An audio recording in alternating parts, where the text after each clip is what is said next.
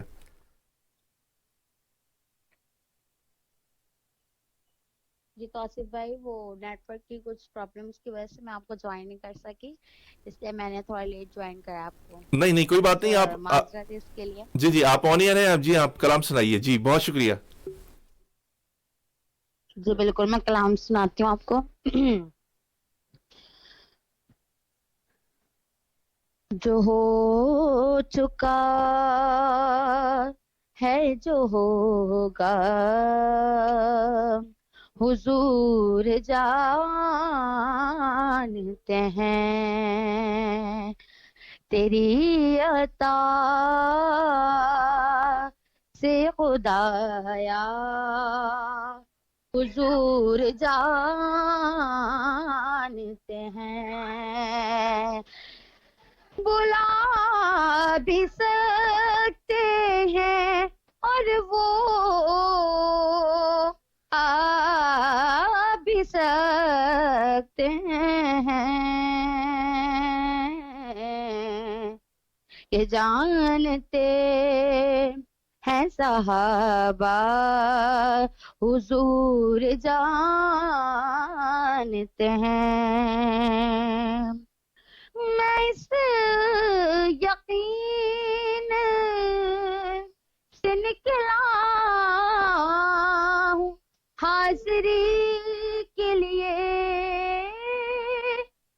میں اس یقین سے نکلا ہوں حاضری کے لیے، میرے سفر کا ارادہ حضور جانتے ہیں، جو ہو چکا ہے جو ہوگا حضور جانتے ہیں۔ جزاک اللہ۔ بہت بہت شکریہ اقرا شہاب صاحبہ، مجھے اندازہ ہو گیا تھا کہ شروع میں جو میں آپ کو کال کی تھی آپ کو لائن اپ کرنے کے لیے آپ کے نیٹ ورک میں کچھ پرابلم ہوگی یقیناً، اور آپ کا بہت شکریہ کہ آپ نے بعد میں ہمارا پروگرام جوائن۔ جی جی اقرا یہ بتائیے کتنے عرصے سے آپ نعت خواں ہیں، کتنے عرصے سے نعت پڑھنا شروع کیا آپ نے؟ توصیف بھائی آپ کی آواز کٹ کے کیا بول رہے ہیں، پھر بولیے گا۔ جی میں آپ سے پوچھ رہا تھا کہ کتنے عرصے سے نعت پڑھ رہی ہیں آپ، کتنی عمر میں آپ نے نعت پڑھنا شروع کی تھی؟ جیسے کہ میں نے آپ کو پہلے بتایا تھا ماشاءاللہ بچپن سے ہی نعت خوانی کا یعنی ایک وراثت میں ہی ہے، وراثت میں ہی ہے، ماما بھی اور آنی وغیرہ سبھی بہن سبھی نعت خوانی کرتے ہیں ماشاءاللہ، بچپن سے ہی ہے ہم لوگوں کے نا، ایک ہے ہی مطلب ماحول ہی اس طرح کا ملا ہے، بس اسی سے ہی ماشاءاللہ جی جی ڈیولپمنٹ آئی ساری۔ آپ کو بچپن سے پھر اسی طرح شوق بھی پیدا ہوا ہوگا کہ گھر میں آپ کے نعت پڑھی جاتی تھی، ماحول ہے گھر میں، اور آپ کی تربیت بھی اچھی ہوئی، والدین وغیرہ نے آپ کی ہیلپ کی؟ اصل میں تو یہ بات تربیت میں ہی شامل ہے، نعت خوانی ایک حصہ ہے ہماری تربیت کا نا، اور انشاءاللہ ہماری آنے والی اور بھی جو جنریشن ہے ہماری گھر کی، انشاءاللہ ان سے بھی ہمیں یہی ہے امید کہ وہ بھی ماشاءاللہ انشاءاللہ ضرور نعت خوانی میں ہی آگے ہوں گی، کیونکہ ہماری ماشاءاللہ وراثت میں ہی ہے ماشاءاللہ۔ میری آنی وغیرہ ماما جو ہے میری، اور میری جو نانی ہے، اور میری مطلب گھر میں پوری فیملی میں جتنی بھی لیڈیز ہیں ماشاءاللہ بہت اچھی آواز میں یعنی نعت خوانی کرتی ہیں ماشاءاللہ, پروگرامس کرتی ہیں. اقرا یہ بتائیے کہ نعت پڑھنے میں کن چیزوں کا خیال رکھنا چاہیے؟ آج کل دیکھ رہے ہیں کہ لوگوں نے باقاعدہ میوزک کا سہارا لیا ہے. ڈف کی بات سنی تھی, بعد میں پورے ساتوں سر لگ رہے ہیں اب تو. ڈف کا تو یہ ہے کہ ڈف پہ تو میں خود بھی پڑھتی ہوں. جی اور ڈف کا تو ہمارے یہاں اسلام میں اس طرح کی کوئی ایسی وہ نہیں ہے کہ منع ہو. ڈف کا اگر جو چیز ہمارے اسلام میں منع کر دی جائے, جو حرام ہو, نبی پاک اس کو بہت پہلے منع فرما دیتے. تو نبی پاک نے جب یعنی بچوں نے ڈف بجائی تھی ان کی مطلب جی, تو جب ان کو کوئی مطلب بچیوں کو نہیں روکا. اگر وہ چیز غلط ہوتی تو نبی پاک ضرور منع فرماتے, ٹھیک ہے نا. سیکنڈلی یہ کہ کچھ لوگ اس میں نعت خوانی میں یعنی نعت پڑھنے میں ہمیں سب سے زیادہ سر ٹیمپو ہوتا ہے ہمارا, جو بالکل ایک ساتھ یعنی کہ ایک ہماری لائن چل رہی ہے تو ہم ٹیمپو دیکھتے ہیں, اس میں ہمارا ٹیمپو صحیح چل رہا ہے. سر ہمارے جو ہمارے نوٹیشنز ہیں ہائی لیول کے اور جو لو ہیں وہ ہمیں صرف دیکھ کے چلنے ہوتا ہے. اگر ہم اس کو مس کر دیں گے تو ہماری آواز اوپر جا کے یعنی اٹھانے میں بلاسٹ ہو جاتی ہے. بھئی یہ تھوڑا ہوتا ہے, تھوڑے کیئرفل رہنا پڑتا ہے اس میں, اس چیز کا خیال رکھنا پڑتا ہے. جی بہت شکریہ اقرا شہاب کہ آپ نے ہمارا پروگرام ریڈیو زندگی ٹی وی جوائن کیا. میں آپ کا بہت شکر گزار ہوں. آپ کو اسی طرح زحمت دیتے ہیں, آپ کا جب بھی دل چاہے ہمارا پروگرام جوائن کر سکتی ہیں. یہ سب کے لیے جی بالکل, آپ نے مجھے کہا, جی آپ نے مجھے کہا اور میں نے بولا نہیں کیوں نہیں, انشاءاللہ میں آپ کو اور بھی جوائن کرتی رہوں گی جیسے ٹائم ملتا رہا. مجھے آج تھوڑا لیٹ ہو گیا, اس کے لیے معذرت. اور میں اکثر ہی لیٹ ہو جاتی ہوں کیونکہ ماشاءاللہ گھر میں بھی اور بھی یعنی کہ رسپانسبلٹیز تھیں تو ان کو بھی ادا کرنا ہوتا ہے. تو بس تھوڑا سا ہو گیا ٹائم کا, یہ کہ انشاءاللہ پھر ملاقات ہوگی. یعنی بہت شکریہ, بہت شکریہ, بہت شکریہ. اللہ حافظ. وعلیکم السلام, اللہ حافظ. تو سامعین ہمارے ساتھ اقرا شہاب تھیں, آپ نے ان کو سنا, ان کا خوبصورت کلام آپ نے سنا اور بڑی اچھی گفتگو بھی کرتی ہیں. اور یہ ہماری بھی آپ سے کوشش ہوتی ہے کہ آپ کے درمیان میں آئیں اور آپ کے لیے خوبصورت سا کلام پیش کریں. ہمارے درمیان میں بہت سارے کالرز بھی تھے بیچ میں. آپ کی لائنز اوپن ہیں, آپ بھی ہمیں کال کر سکتے ہیں اور اگر کوئی کلام سنانا چاہتے ہیں. یہ رمضان کی اسپیشل ٹرانسمیشن ہے, بہت سارے لوگ بزی بھی ہوتے ہیں اپنے کاموں میں تو پروگرام ہمارا جوائن نہیں کر سکتے, تو اس کے لیے وہ بعد میں بھی پروگرام ہمارا جوائن کر لیتے ہیں. آپ بھی جوائن کریں. اور آپ کے درمیان میں جو میں نے عرض کیا تھا کہ شہریار رضا شیری صاحب کا ایک خوبصورت صاحب کو کلام سناتے ہیں, آپ کے لیے خصوصی طور پر چیزیں ارسال کرتے ہیں. سنیے, انجوائے کیجیے. ایک چھوٹے سے بریک کے بعد آپ کی خدمت میں حاضر ہوتے ہیں.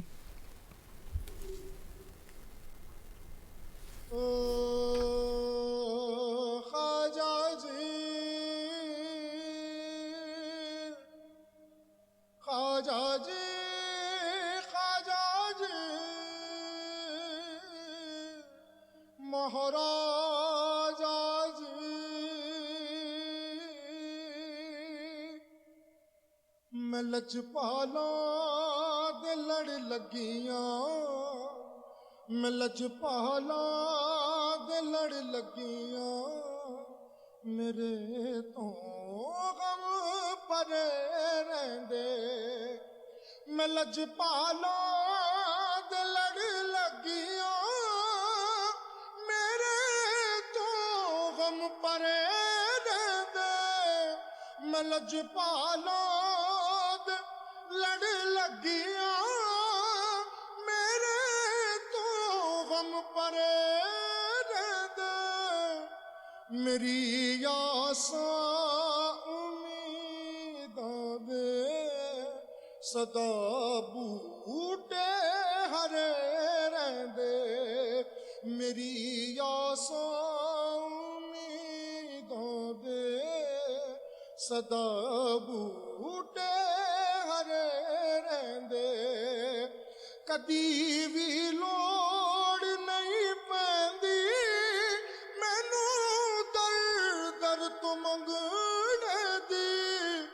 کدے بھی لوڑ نہیں پیندی مینوں در در تو منگنے دی. میں لجپالا دی منگتیاں, میں لجپالا دی منگتیاں, میرے پلے پرے رہندے. میں لجپالا دی منگتیاں, میرے پلے پرے رہندے. دے دعاواں رل کرو سیو میرا مرشد نہ رس جاوے دعاواں رل کرو سیو میرا مرشد نہ رس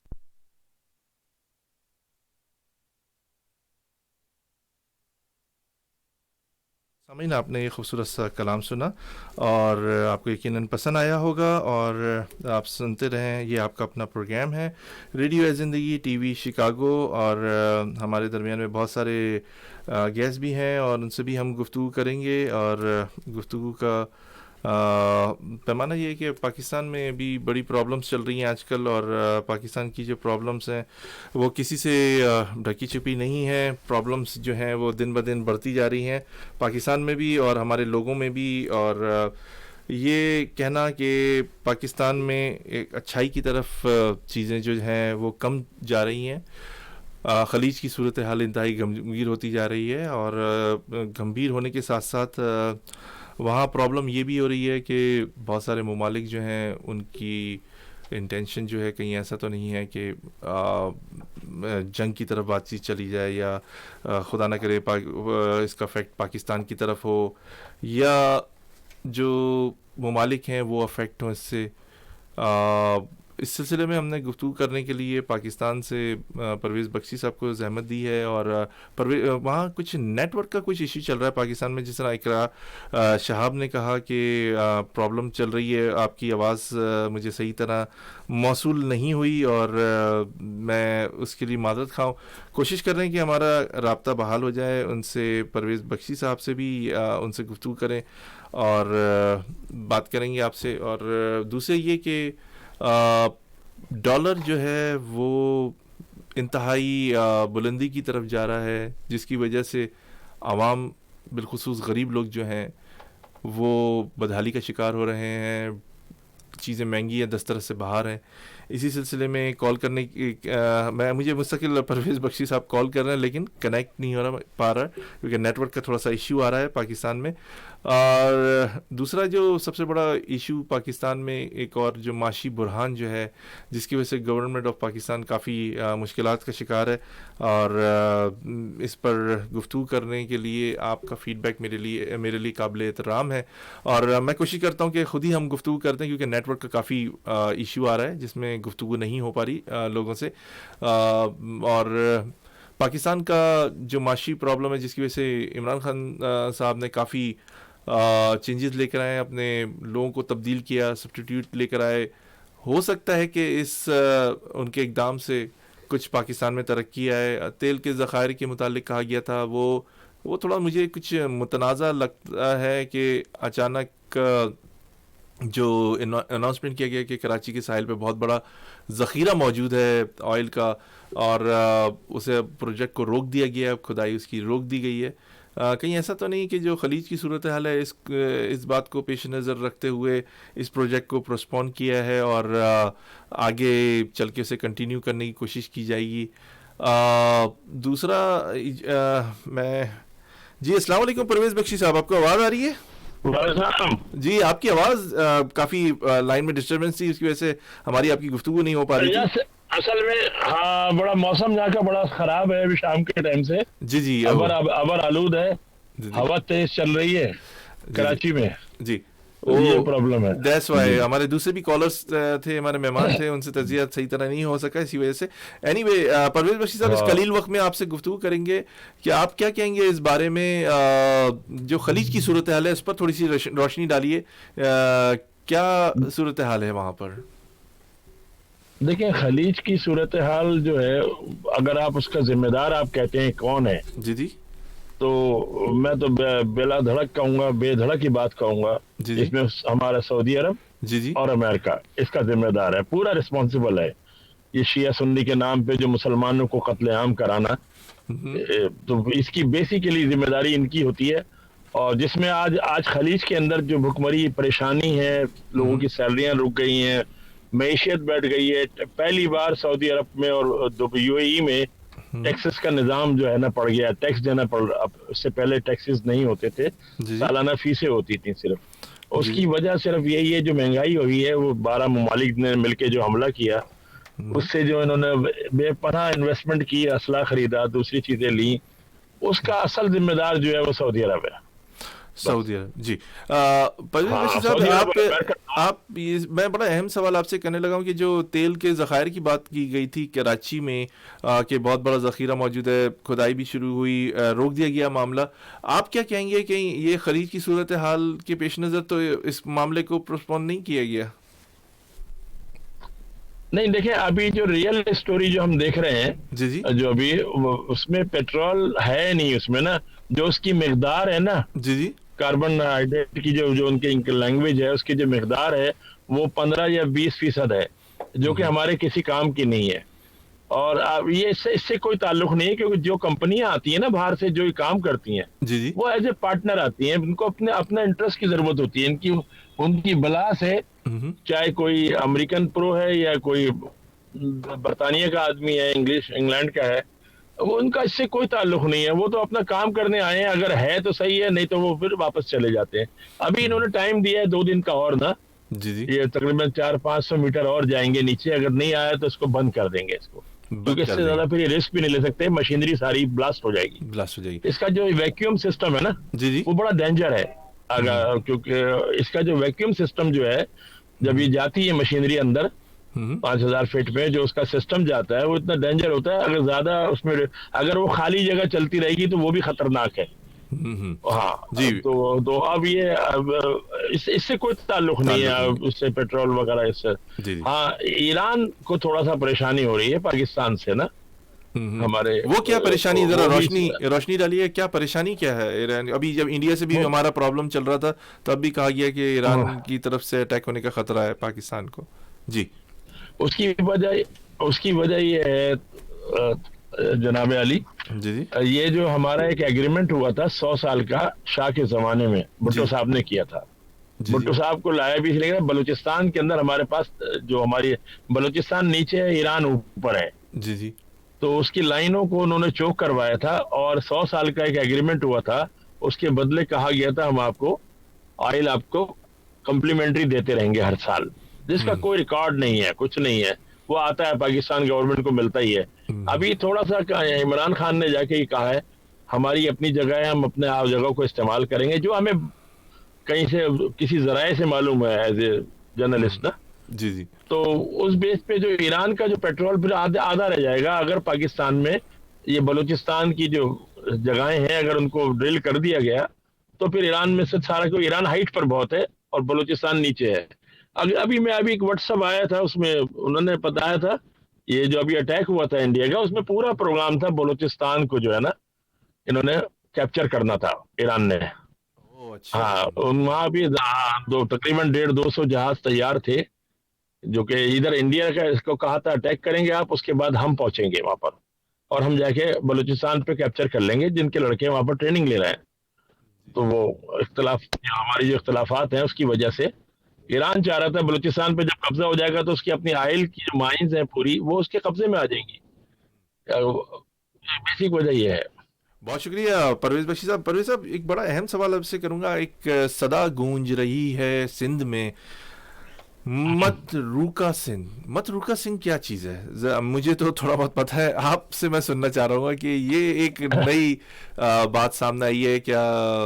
آپ کنٹینیو کیجیے. جی متروک تو کہتے ہیں جو اردو کا جو لفظ ہے پرانا, متروک وہ چیز ہے جو اپنے نام سے باہر نکال, بہت سارے متروک الفاظ جو ہیں اردو سے نکالے گئے ہیں, جو جیسے کھڑے الفاظ جو ہوتے تھے. متروک وہ ہے جو ناپسندیدہ چیز کو ہٹا دیا گیا, کسی بھی ناپسندیدہ ہٹانے کو متروک کہتے ہیں اس کو, متروک کا چیز. اب یہ پوری کیا اس کا پورا جملہ ہے یہ مجھے نہیں معلوم. آخری جو آپ نے ہمیں بتایا ہے بہت دوبارہ ذرا سنائیے گا مجھے. متروکہ سندھ, کہیں ایسا تو نہیں ہے متروکہ سندھ کے کچھ تعلیمی لوگ جو ہیں جو انڈیا سے مائگریٹ کر کے آئے ہیں ان کے لیے ایک الگ متروکہ سندھ ہونا چاہیے, یا جو مقامی جو پہلے سے جو سندھی یا بلوچی رہ رہے تھے ان کا الگ ہونا چاہیے؟ کچھ پارٹیشن جیسے ٹائپ کی جو بات ہوتی ہے, یا سندھ کو اندر ایک اور ایک صوبہ بنانے کی بات کی جا رہی ہے کہ متروکہ سندھ صوبہ بننا چاہیے؟ جی میں صوبہ بننا چاہیے. جی 45 صوبے جو ہیں 45 پروونس جو ہیں وہ افغانستان میں ہیں. جی یہ صوبے تو بننا چاہیے. پنجاب میں بھی اب بن رہا ہے نا. اب بھاولپور والوں نے کہہ دیا جی ہمارا بھی بناؤ, ہماری تاریخ ہے, پہلے ایک ہی ایگریمنٹ ہوا تھا. قطع کلامی, کیونکہ کلیم کا بھی کچھ سلسلہ تھا, جو مائگریٹ کر کے لوگ آئے ان کو ان کی پراپرٹیز جو ملنی چاہیے تھی جو ان کو حق وہ نہیں ملا گیا. وہ وہی ہو نا, سندھ کے جو وڈیرے تھے نا, جی جو محکوم تھے, جو بنیوں کے تسلط میں تھے اور آزاد ہوئے. پھر اس کے بعد حالانکہ جی ایم سید نے بڑی خوبصورت بات کہی تھی, میرے والد بتاتے ہیں, انہوں نے کہا تھا جتنے بھی جائیدادیں یہاں پر ہیں وہ سب مہاجروں کو ملیں گی. اور وڈیروں نے بڑا شور مچایا تھا اس زمانے کے وڈیروں نے, تو اس نے کہا نہیں یہ سب ہمارے جو بھائی آ رہے ہیں, پڑھے لکھا طبقہ آ رہا ہے, اور وہ یہ ہماری معیشت کو مضبوط کرے گا, پنجاب کے برابر لے کر آئے گا. پنجاب میں تعلیمی معیار ہمیشہ سندھ سے اچھا رہا ہے اس زمانے میں بھی نا. پہلا اردو کا پرچہ بھی پنجاب سے نکلا ہے سب سے پہلے. جو اگر آپ تاریخ اٹھا کے دیکھیں ہندوستان اور پاکستان کی, تو جی ایم سید نے یہ بات بولی تھی, یہ جتنی بھی جائیداد, مگر ابھی جو وڈیرے ہیں نا, جو اصل میں جو کمپلیکس کا شکار جو دبے رہے نا کئی سو سال, اب ان کو یہ جو آپ نے ڈیولپ کر کے دے دیا ہے, جو پڑھا لکھا طبقہ ایک آیا تھا. سندھ کی تاریخ اٹھا کے دیکھیں, سندھ میں تو تھا کیا؟ سندھ میں تو سارا بنجر تھا, کام کوئی تھا نہیں. آج بھی جو ہاری کا جو انجام ہوتا ہے, اگر میں موبائل پہ بولوں تو لوگ آپ کی روح کانپ جائے جو وہاں پر کرتے ہیں. 30-40 ملازم رکھے ہوئے ہیں جو کھانا بعد میں کھاتے ہیں, پہلے یہ لوگ کھاتے ہیں. ہمارے یہاں تو طبقہ یہ نہیں ہے. ہمارے تو اردو اسپیکنگ کے اندر یہ ہے بھائی, پہلے اب جو نوکر ہے وہ بھی ہے, اس کا بھی اتنا ہی حق ہے کھانا کھانے میں. تو یہ وجہ صرف یہ سارا جو متروکہ جو چل رہا ہے, ایک تحریک چلی ہے ابھی نا, نئی ابھی کچھ دن سے نا. بخشی صاحب آپ کیا کہتے ہیں کہ مہاجر صوبے کا نام رکھا جا رہا ہے یا کراچی صوبے کا نام رکھیں گے اگر بنے گا تو صوبہ؟ آپ کیا سمجھتے ہیں کہ صوبے تو 4 آلریڈی بنے ہوئے ہیں, کیا ان کو ان کے حقوق مل رہے ہیں جو ایک نئے صوبہ بنا کے ان کے حقوق دیے جائیں گے؟ جنوبی پنجاب کی قرارداد پیش کی گئی ہے, کیا سمجھتے ہیں کہ بجٹ ویسے ہی ملیں گے؟ وہ ہمیشہ کالا باغ ڈیم جو تھا وہ نہیں بن سکا کہ پانی روک لیں گے, یا اتنی نفرتیں ہونے کے بعد یہ ڈیم کے اوپر بھی تحفظات تھے, اتنی نفرتیں ہونے کے بعد آپ کیا سمجھتے ہیں کہ یہ صوبے اگر بنے تو کوئی پاکستان کی معاشی ترقی میں یا لوگوں کے شعور میں کوئی اضافہ کر سکتے ہیں؟ ترقی ہوگی نا, انڈیویجول ترقی ہوگی, بالکل ترقی ہوگی. یہ بننے چاہیے صوبے. ہندوستان میں دیکھیں نا, پہلے 22 صوبے تھے, جی آج 33 ہو گئے ہیں ابھی 10 سال میں. لیکن میرا آپ سے سوال تھا بخشی صاحب کہ کیا ان کے حقوق ان کو ملیں گے جو ہمیشہ سے برابر ملتے ہیں؟ دیکھیں نا آپ بالکل ملیں گے, برابر ملیں گے. جب ان کو الگ الگ ان کو فنڈ ملیں گے تو ان کی کارکردگی بہتر ہوگی نا. اب کراچی والے کو اگر ملے گا, کراچی اور حیدرآباد کا اگر ایک بنتا ہے پروونس, یہ کوئی تعصب والی بات نہیں ہے. اگر تو ان کا فنڈ ان کو ملے گا, وہ وہاں خرچ کریں گے. جب چھوٹی چھوٹی جگہوں پہ, جیسے یہ بالکل وہی بلدیاتی نظام والی بات ہے نا, جو بلدیاتی نظام کا کیا فائدہ ہے؟ گراس روٹ سے لوگ جو ہے نا اپنے معاملات گھروں میں حل کرا لیتے ہیں تاکہ ان کا پھر پروگریس پہنچتی ہے آگے منسٹروں کے پاس یا دوسروں کے پاس. تو یہ چھوٹی جگہ سے اگر چھوٹے چھوٹے صوبے بنتے ہیں تو وہ ترقی زیادہ کرتے ہیں. اب دیکھیں نا, آپ کے میرے خیال میں پروونس 54 ہیں یا 52 امریکہ کے 52 اسٹیٹس. 52 اسٹیٹس ہیں. کیا ہو گیا؟ ترقی ہو رہی ہے نا. اپنا صوبہ اپنی انڈیویجول ترقی کر رہا ہے, ان کے بندے باہر سے آ رہے ہیں جا رہے ہیں. یہ میں اس کے بالکل اینٹی ہوں, صوبے نہیں بنے, صوبے بننے چاہیے. اس سے ایک اچھی پروگریس نکلتی ہے, اچھا ٹیلنٹ باہر آتا ہے اس سے. جی بہت شکریہ پرویز بخشی صاحب. بخشی صاحب یہ بتائیے کہ ڈالر جو ہے وہ بڑھتا چلے جا رہا ہے. جو دعوے تھے خان بھائی کے اگر مہنگائی بڑھ رہی ہے اور ڈالر اوپر جا رہا ہے تو حکومت جو ہے وہ چور ہے یا ایسی باتیں کی گئیں, اور پھر ان کے جتنے بھی معاملات تھے اس پہ انہوں نے یو ٹرن بنایا خان بھائی نے.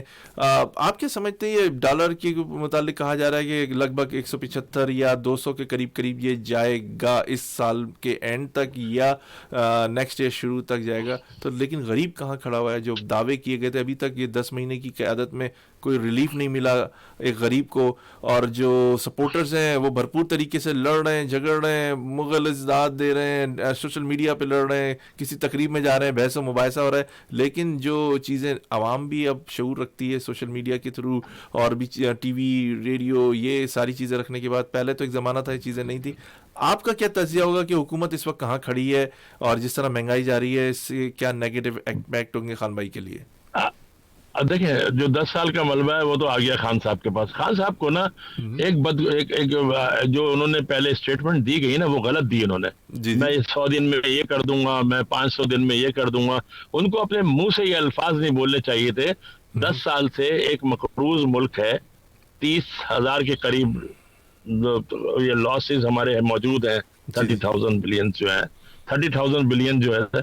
تو اب جہاں 6,000 تھے جب یہ لوگ آئے تھے, اب اس 10 سال میں پرویز مشرف کا اچھا دور تھا. اب خان صاحب کو ایسی کمٹمنٹ نہیں کرنی چاہیے تھی جو پاسبل ہی نہیں ہے نا. ایک خالی دکان ہے, اس پر قرضہ چڑھا ہوا ہے. اب اگر خان صاحب آپ دکان آ کے کھولیں گے یا شو روم آ کے کھولیں گے, پہلے تو اس کے قرضدار جن کے قرضے ہیں وہ قرضدار آپ کے پاس آئیں گے, وہ کہیں گے بھائی ہمارا کس طرح ادا کرو گے. خان صاحب کی خود غلطی اس بات کی, انہوں نے جھوٹ بولا. میں 100 دن میں یہ کر دوں گا, میں 200 دن میں یہ کر دوں گا, 5 لاکھ 5 کروڑ مکان بنا دوں گا. اس کی وجہ سے عوام بدل ہو گئی ہے. آج ایک ٹھیلے والا بھی تقریر کرتا ہوا مجھے نظر آ رہا ہے کراچی میں نا, وہ بھی یہی بات کر رہا ہے. اور اگر آپ نائی کی دکان نائی کی دکان پہ بیٹھے تو پی ایچ ڈی کر کے اتریں گے آپ پورے اکنامی لے کے. جی ہاں, وہ نائی بالکل صحیح کہہ رہے ہیں آپ. بالکل اس وقت حالات دیکھو, اویئرنیس آ جاتی ہے نا. جب آپ کو غربت اور مس کمٹمنٹ دیکھیں, مس کمٹمنٹ تو جاہل آدمی بھی سمجھتا ہے. آپ کا بچہ اگر آپ آنکھ ٹیڑھی کر کے بات کرتے ہیں, چھوٹا معصوم بچہ آپ کی گود میں ہوتا ہے, اگر آپ اس کو ذرا گھورتے ہیں تو وہ رونے لگتا ہے. کیا بشیر صاحب ایسا تو نہیں سارے قطع کلامی خان بھائی نے یہ جو حکومت میں آنے سے پہلے 2 الیکشن جو ہارے, یہی وجہ تھی کہ وہ جھوٹ نہیں بول رہے تھے اور پھر انہوں نے حکومت میں آنے کے لیے ہاتھ بھی ملایا ان لوگوں سے. ابھی آپ دیکھ رہے ہیں کہ ان کی کابینہ میں اکثریت پیپلز پارٹی کی, یہ لوگ کہہ رہے ہیں کہ پیپلز پارٹی کی حکومت ہے اس وقت. اور فردوس عاشق عوان کو دیکھ لیں, فواد چودھری صاحب کو دیکھ لیں, پیپلز پارٹی کے سابق کے لوگ ہیں. ابھی وزیر خزانہ بھی جو معاملات ہیں, پھر دوسرا IMF کا بھی معاملہ آ گیا ہے. انہوں نے کہا کہ میں IMF کشکول توڑ دوں گا اور میں کبھی بھیک نہیں مانگوں گا اور اس کی کوئی عزت نہیں ہوتی. یہ سارے جھوٹ بولنے سے آپ سمجھتے ہیں کہ جو ان کا وقار تھا, جس وجہ سے لوگوں نے ان کو سلیکٹ کیا تھا کہ سچے آدمی ہیں, کرپٹ نہیں ہے, کیا سمجھتے ہیں کہ آگے یہ حکومت اپنی کنٹینیو رکھنے میں کامیاب ہو جائیں گے؟ نہیں, یہ حکومت اب زیادہ دیر نہیں چل پائے گی. اگر ویسے کیونکہ اگر ڈنڈا ہے کسی کا تو وہ چلا لے اس کو بمشکل. میرا تو اندازہ یہ نظر آ رہا ہے 6 مہینے یا میکسیمم 8 مہینے, بس اس سے زیادہ سے زیادہ اس سے زیادہ بظاہر حالات نظر نہیں آ رہے. اور جہاں تک یہ لوٹوں کی بات آپ کر رہے ہیں نا, فردوس عاشق عوان جب نون میں تھی نا, یہ پھر ہمارے کراچی جب آئی تھی تو میں اور ہمارے ایک دوست تھے, نام نہیں لوں گا, ہمارے بڑے صحافت میں نام ہے ان کا, تو ہم نے MP ہاؤس سے لے جا کے وہاں ملایا تھا, پیپلز پارٹی میں لے جا کے نا. یہ کہہ رہی تھی مجھے ملنا ہے, مجھے اس میں آنا ہے. پھر یہ پیپلز پارٹی میں آئی, پھر یہاں سے کود کے یہ سب لوٹے ہیں سارے. عمران خان کی بدقسمتی یہ ہے اس کے پاس کوئی اپنی ٹیم نہیں ہے. وہی چور اچکے لٹیرے جو ہیں, 20 سال کی ان کی جو قیادت ہے اس میں کچھ وہ خاطر خواہ اپنے کوئی کارکنان اپنے بنا نہیں سکے. اور جو بنائے تھے جیسے فوزیہ قصوری صاحبہ جنہیں ماں کا درجہ دیا گیا تھا کہ پارٹی کی ماں ہے, کارکنان کی ماں ہے, وہ بھی بالکل سائڈ لائن ہو گئی, انہوں نے PSP جوائن کر لی. تو یہی تو ہے, بات نہیں ہے کہ خان بھائی جو ہے وہ تنہا کھڑے ہوئے اس وقت, ان کے پاس جو سراؤنڈنگ میں لوگ ہیں وہی فیصلے کر رہے ہیں, یا ان کو بتا دیا جاتا ہے کہ آپ کو یہ اسٹریٹجی پر کام کرنا پڑے گا. دیکھیں بیسیکلی بات یہ ہے, خان صاحب نے کا 1 مین شو والی بات, یہی یس مین والی بات, یہی بھٹو صاحب میں تھی. بھٹو صاحب کا زوال, بھٹو صاحب کی جو ہے آخرت ہوئی ہے, وہ بس جو کہہ دیا کن فیکون والی بات. خان صاحب میں جب تک سیاسی بصیرت نہیں آئے گی, لچک نہیں آئے گی, یہ کوئی کرکٹ کا میدان نہیں ہے جو حکم دیا دروازے کھولے سوتے رہو, صبح ٹیم میں جانا ہے, کون جاگ رہا ہے کون, یہ تھوڑی ہے. یہ ملک چلانا ہے بھائی, ملک چلانے کے لیے نرم لہجہ, پیار سے سر پہ ہاتھ رکھے, کہیں ڈانٹ کے, کہیں پیار. خان صاحب کا ایک ہی رویہ ہے بس, جو 20-22 سال سے ہم دیکھ رہے ہیں, اسٹرانگ اس میں بات کرنا, چاہے صدر ہو, چاہے آرمی کا ہو, کوئی بھی ہو, یا عام پبلک کا ہو, تو وہ چیز نہیں چلتی ہے. دیکھیں مصطفیٰ کمال کے ہارنے کی بھی وجہ بیسیکلی یہی ہوئی, وہ بھی جب بات کرتے تھے اسٹرانگلی بات کرتے تھے. آپ کی تقریریں دیکھیں ان کی, لوگوں سے باتیں کرنے کا اسٹائل دیکھیں.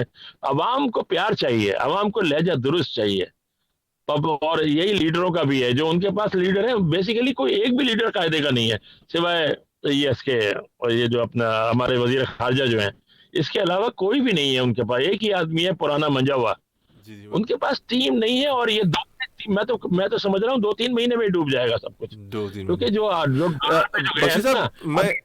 جی آپ کنٹینیو کریں. جی بولیے.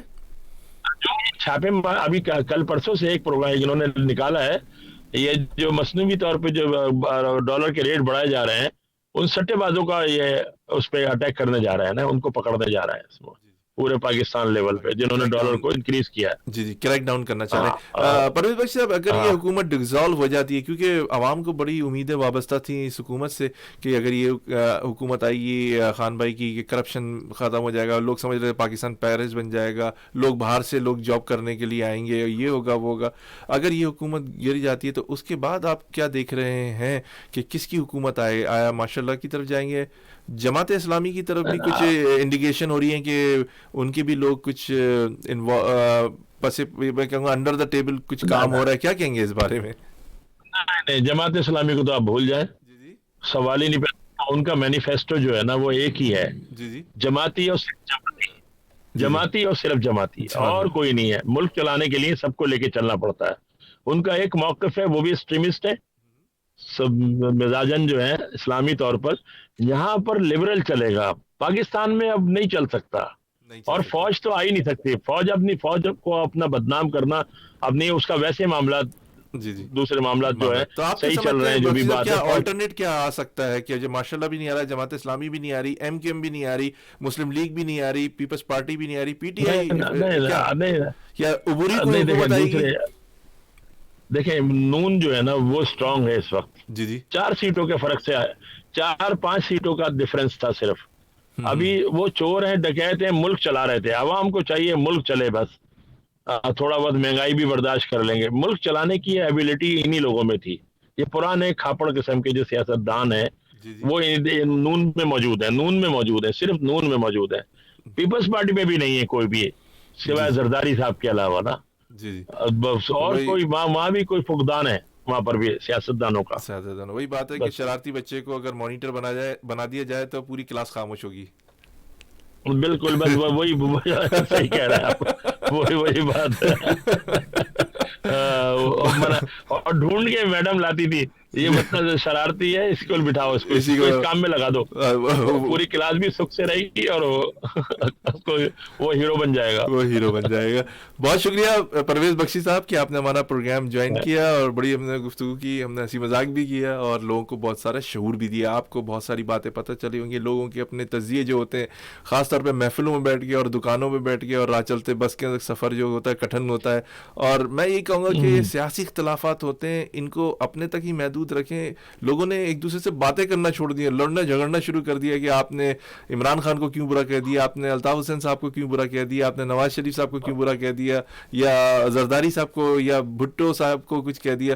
لوگ مشتعل ہو جاتے ہیں. برداشت, سیاست کا مطلب ہے برداشت, سیاست نام ہی یہی ہے, برداشت, اختلاف برائے اختلاف اونلی, بس. جی ہاں, اور کوئی پرسنل نہیں لینا چاہیے کسی کو بھی نا. وہ ہمارے یہاں سیاست کہاں ہے, سیاسی بصیرت تو یہاں ہے ہی نہیں. سیاسی بصیرت یہاں تو ٹکے ٹکے پہ انسانیت بک رہی ہے, ٹکے پہ. بہت شکریہ پرویز بخشی صاحب, ہمارا پروگرام سنتے رہیے, جوائن کرتے رہیے. آپ کا بہت بہت شکریہ. اللہ حافظ. اللہ حافظ. وعلیکم السلام. تو سامعین, ہمارے ساتھ لائن پر بہت ساری کالز بھی تھی بیچ میں, اور جاوید صاحب آپ مجھے کال کر رہے تھے, میں آپ کو کال کر لیتا ہوں, آپ ہمیں جوائن کریں. جی کیا کہنا پسند کریں گے جاوید صاحب, آپ لائن پر ہیں؟ ہیلو جی, السلام علیکم.